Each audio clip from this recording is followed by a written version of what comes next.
Ladies and gentlemen, there are many experts that are saying the Sturgis bike rally is responsible for the spread of the coronavirus in the upper Midwest. So this came out in the Washington Post October 17th, 2020. Now, one of the bikers, Kenny Cervante, said he is certain he got coronavirus from there. He went for the 10-day rally. And when he left with a sore throat. Within 24 hours after he reached his home in Riverdale, Nebraska, he had a severe cough the next day. And he said he had chest pains and body aches. By the next day, he was hospitalized for 11 days with coronavirus. And it didn't end there, ladies and gentlemen. He spread this coronavirus to his girlfriend and sister. So now we are in October, and the cases are still exploding in the Dakotas. South Dakota is now leading the nation in the most new cases, all starting back in August all the way through October. It hasn't stopped. The hospitalizations are up, and same in North Dakota. People are hospitalized at higher rates. They're concerned about running out of space in the hospital. And the experts said they will never know exactly how many cases originated out of this rally. So, given the failure of state and local health officials to report any of their numbers, it's very hard to determine how much or how many of these people actually spread the virus in their own states, because, they weren't doing any contact tracing on these folks. So, some, however, believe that nearly 500,000 gathered played a big role in the outbreak in the upper Midwest.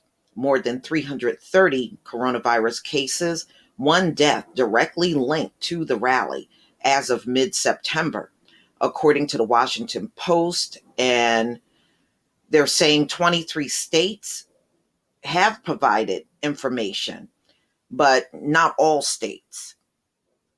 But experts say the tally is just the tip of the iceberg, since contact tracing often doesn't capture the source of an infection, and asymptomatic spread goes unnoticed.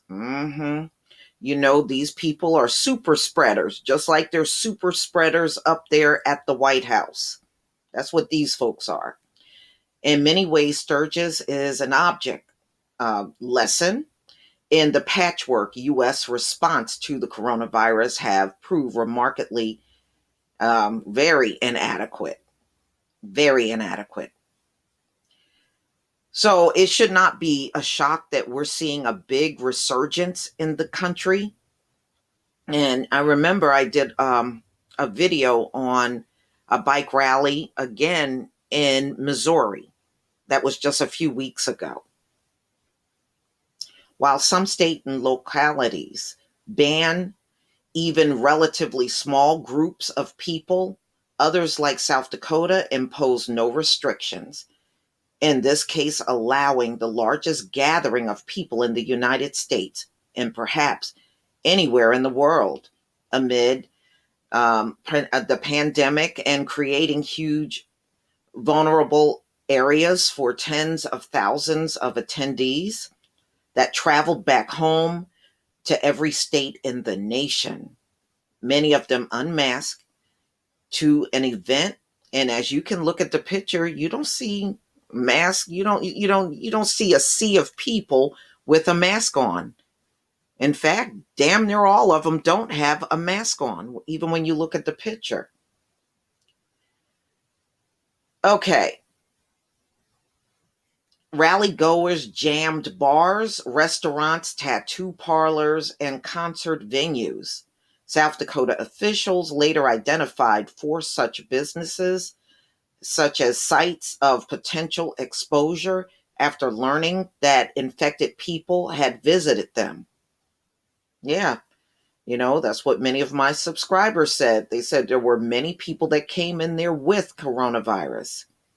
Despite the concerns expressed by health experts ahead of the event, efforts to urge returnees of self quarantine lacked enforcement clout and were largely unsuccessful.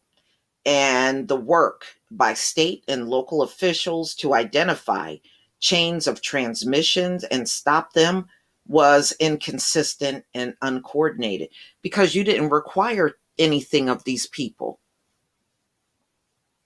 So, how would you expect to trace anything?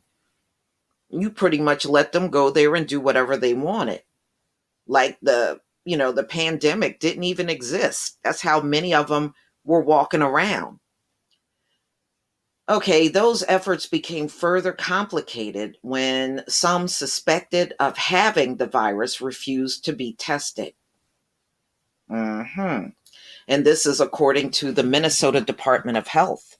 So they did suspect some of these people of having it and they showed symptoms, but they refused to go get tested.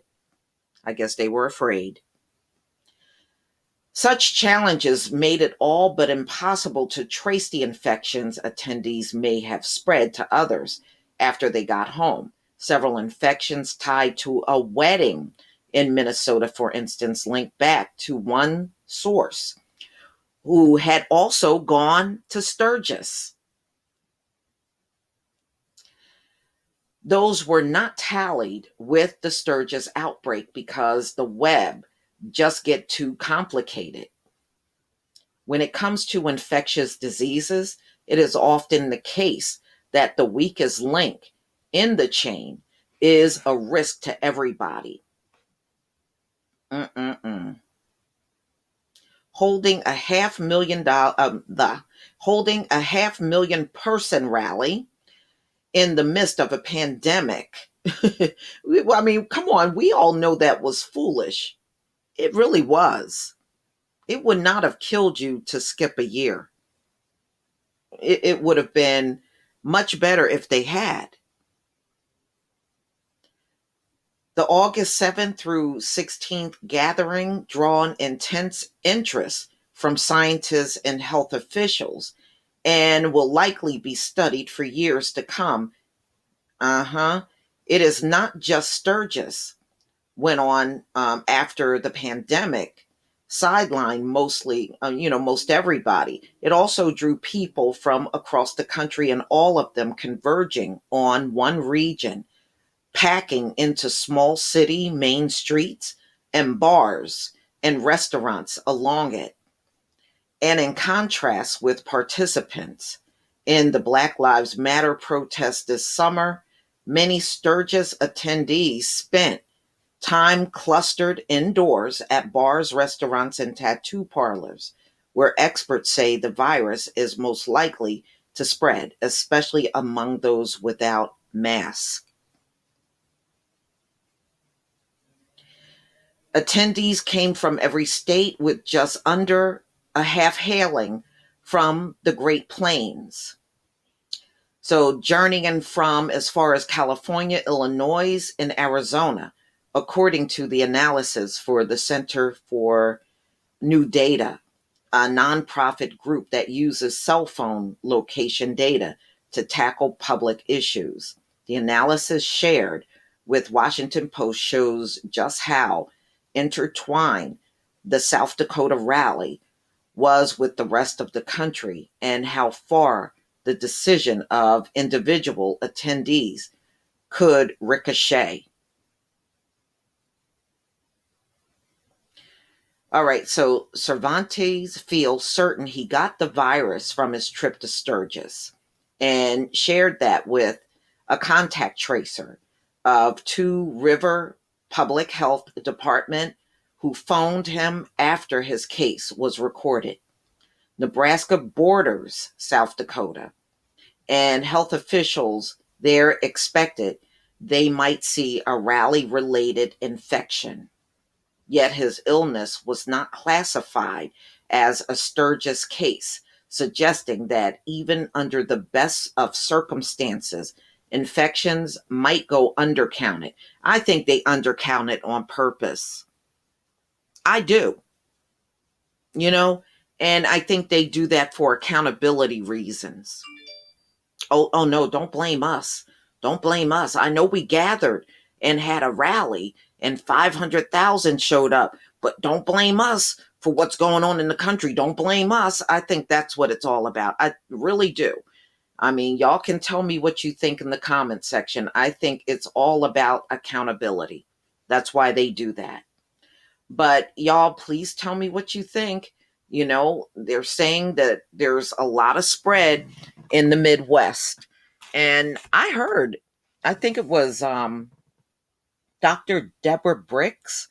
She was saying as far back in July that the Midwest was going to be the next place in the country hardest hit by the virus. And it's happening, but that's going to shift, you know. As I told many of you before, they're telling us here in the Northeast, it's going to get bad for us in the coming weeks as the weather and temperatures continue to drop in our region, you know, because it's fall and eventually we're going to be heading into winter. So, y'all, please tell me what you think. Please leave your comment and subscribe. Don't forget to hit on the notification bell, and I'll see you on the next video. Peace, family.